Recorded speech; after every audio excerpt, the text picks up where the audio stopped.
YouTube channel में आप सभी का हार्दिक स्वागत एवं अभिनंदन। आज हम पढ़ेंगे न्यायपालिका। सरकार का तीसरा अंग है न्यायपालिका। सर्वोच्च न्यायालय का गठन, न्यायाधीशों की संख्या, न्यायाधीशों की योग्यताएं, कार्यपालिका, वेतन भत्ते न्यायाधीशों को क्या मिलते हैं, न्यायाधीश मुख्य स्थान, न्यायाधीशों को प्रतिबंध, इसके बारे में हम आज अध्ययन करेंगे। मूल रूप से सर्वोच्च न्यायालय के लिए एक मुख्य न्यायाधीश तथा 7 अन्य न्यायाधीशों की व्यवस्था की गई है और संविधान के द्वारा सर्वोच्च न्यायालय के न्यायाधीशों की संख्या, सर्वोच्च न्यायालय का क्षेत्राधिकार, न्यायाधीशों की वेतन, सेवा शर्त निश्चित करने का अधिकार संसद को दिया गया है था। 2008 में मुख्य न्यायाधीशों की सहित न्यायाधीशों की संख्या 31 कर दी गई है।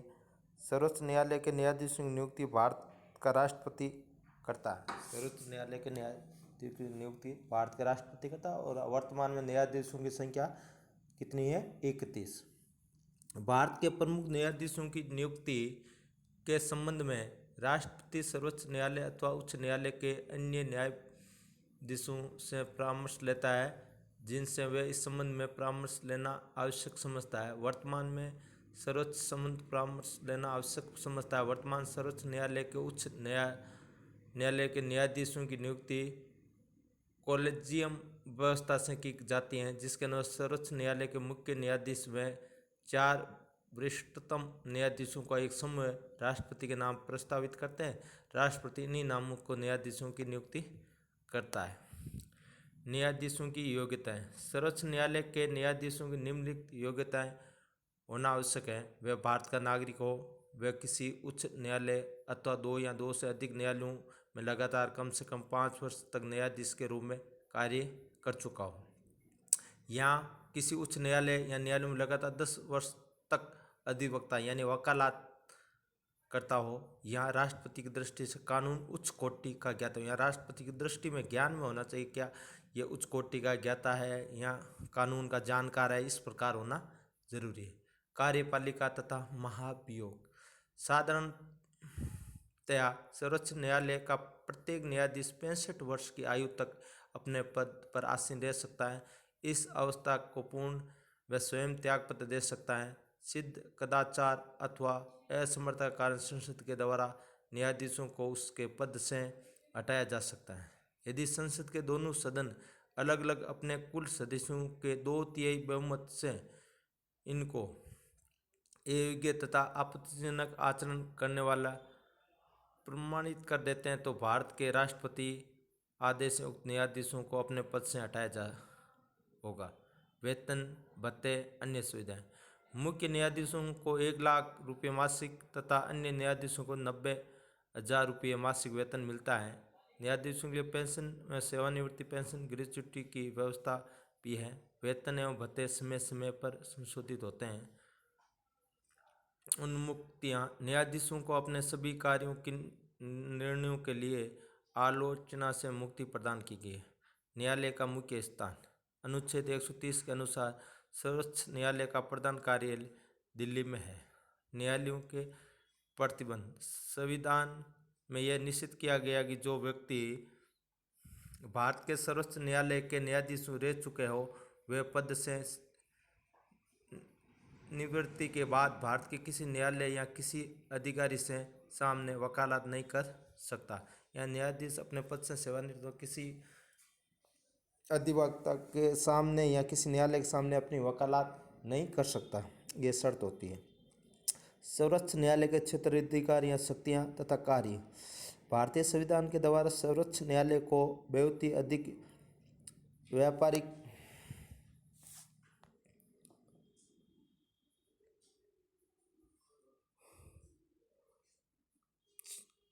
क्षेत्र अधीन के प्रारंभिक क्षेत्राधिकार। सर्वोच्च न्यायालय के प्रारंभिक क्षेत्राधिकार निम्नलिखित 2 वर्गों में रखा गया है।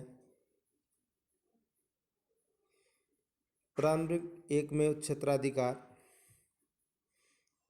सर्वोच्च न्यायालय के प्रारंभिक क्षेत्राधिकार को निम्नलिखित 2 वर्गों में रखा गया है। प्रारंभिक एकमेव क्षेत्राधिकार। प्रारंभिक एकमेव क्षेत्राधिकार का आशय उन विवादों से है जिनकी सुनवाई केवल भारत के सर्वोच्च न्यायालय द्वारा की जा सकती है।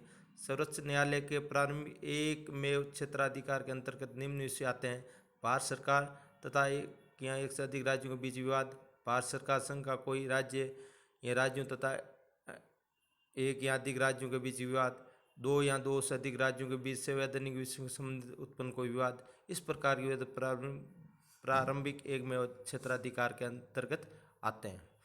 प्रारंभिक समवर्ती क्षेत्राधिकार: संविधान द्वारा प्रदत्त मौलिक अधिकारों को लागू करने के संबंध में सर्वोच्च न्यायालय के साथ साथ उच्च न्यायालय को भी अधिकार प्रदान किया गया है। अतः मौलिक अधिकारों के उल्लंघन से संबंधित जो विवाद हैं वे चाहे तो पहले किसी राज्य के उच्च न्यायालय में और चाहे तो सीधे सर्वोच्च न्यायालय में उपस्थित किए जा सकते हैं। अपीलीय क्षेत्राधिकार: सर्वोच्च न्यायालय को प्रारंभिक क्षेत्राधिकार के साथ साथ संविधान ने अपीलीय क्षेत्राधिकार भी प्रदान किया है और ये भारत का अंतिम अपीलीय न्यायालय है। उस समस्त राज्यों के उच्च न्यायालयों के निर्णय के विरुद्ध अपील सुनने का अधिकार है। सर्वोच्च न्यायालय के अपीलीय क्षेत्राधिकार को निम्न 4 वर्गों में विभाजित किया जाता है: संवैधानिक, दीवानी, फौजदार एवं विशिष्ट।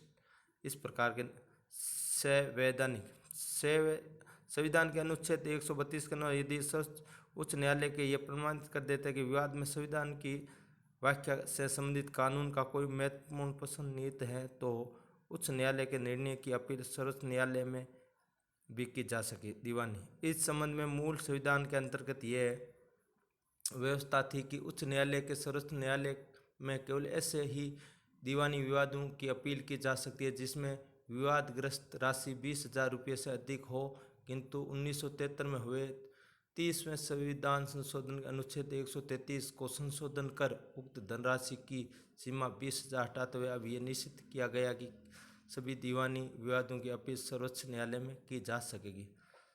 फौजदारी: फौजदारी के क्षेत्र में उन विवादों को उच्च न्यायालयों में निर्णय के विरुद्ध सर्वोच्च न्यायालय में अपील की जा सकती है जिनमें उच्च न्यायालय के नीचे के न्यायालय के ऐसे किसी निर्णय को रद्द करके अभियुक्ति को मृत्युदंड दिया हो, जिसमें नीचे के न्यायालय में अभियुक्ति को अपराध मुक्त कर दिया था, उच्च न्यायालय के नीचे न्यायालय में चल रही किसी विवाद को अपने यहाँ लेकर अभियुक्त को मृत्युदंड दे दिया हो। उच्च न्यायालय ये प्रमाणित कर दे कि मामले सर्वोच्च न्यायालय में अपील के योग्य हो। विशिष्ट: कुछ ऐसे मामले हो सकते हैं जो उपयुक्त श्रेणी में नहीं आते हैं लेकिन जिनमें सर्वोच्च न्यायालय का हस्तक्षेप आवश्यक हो सकता है। अतः अनुच्छेद 135 के अनुसार सर्वोच्च न्यायालय को अधिकार दिया गया कि सैनिक न्यायालय को छोड़कर वे भारत के किसी न्यायालय अथवा न्यायमंडल का निर्णय के विरुद्ध सर्वोच्च न्यायालय में अपील करने की अनुमति प्रदान करता है। अपील के लिए विशेष आज्ञा देने का अधिकार: संविधान के अनुच्छेद 136 के अनुसार सर्वोच्च न्यायालय को स्वयं भी ये अधिकार प्राप्त है कि वह सैनिक न्यायालय को छोड़कर भारत राज्य क्षेत्र के किसी भी न्यायालय या न्यायाधिकरण के निर्णय के विरुद्ध अपने यहाँ अपील की अनुमति दे सकता है। उसकी इस शक्ति पर कोई संवैधानिक प्रतिबंध नहीं है। परामर्श संबंधित क्षेत्राधिकार: संविधान के सर्वोच्च न्यायालय को परामर्श संबंधित क्षेत्राधिकार भी प्रदान किया गया है। अनुच्छेद 143 के अनुसार यदि किसी समय राष्ट्रपति को प्रतीत हो कि विधि या तथ्य का कोई ऐसा प्रश्न पैदा हुआ है जो सार्वजनिक महत्व का है, वह उक्त प्रश्न पर सर्वोच्च न्यायालय का परामर्श मांग सकता है। न्यायालय के परामर्श को स्वीकार या अस्वीकार करना राष्ट्रपति के विवेक पर निर्भर होगा। अभिलेख न्यायालय: अनुच्छेद 129 सर्वोच्च न्यायालय को अभिलेख न्यायालय का स्थान प्रदान करता है। अभिलेख न्यायालय के 2 आशय हैं।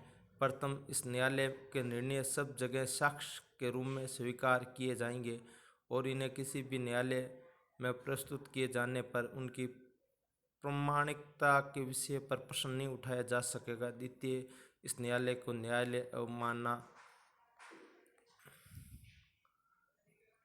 के लिए किसी प्रकार का दंड किया जा सकता है।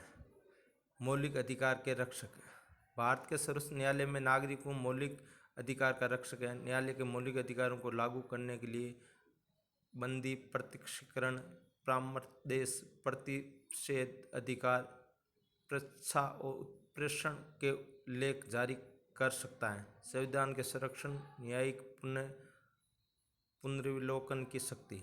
संविधान के द्वारा सर्वोच्च न्यायालय के संविधान के संरक्षण का कार्य भी प्रदान किया गया है, जिसका अर्थ यह है कि सर्वोच्च न्यायालय के कानून को वैधानिक की जांच करने की शक्ति प्राप्त है। अनुच्छेद 131, अनुच्छेद 132 सर्वोच्च न्यायालय को संसदीय तथा राज्य सरकार द्वारा निर्मित विविध के पुनर्विलोकन का अधिकार देता है। यदि संघीय संसद या राज्य विधानमंडल संविधान का अतिक्रमण करते हैं या मौलिक अधिकारों के विरुद्ध विधि का निर्माण करते हैं, तो संघीय संसद या राज्य विधानमंडल द्वारा निर्मित ऐसी विधि को सर्वोच्च न्यायालय अवैधानिक घोषित कर सकता है। सर्वोच्च न्यायालय की इस शक्ति को न्यायिक पुनर्विलोकन की शक्ति कहा जाता है। धन्यवाद।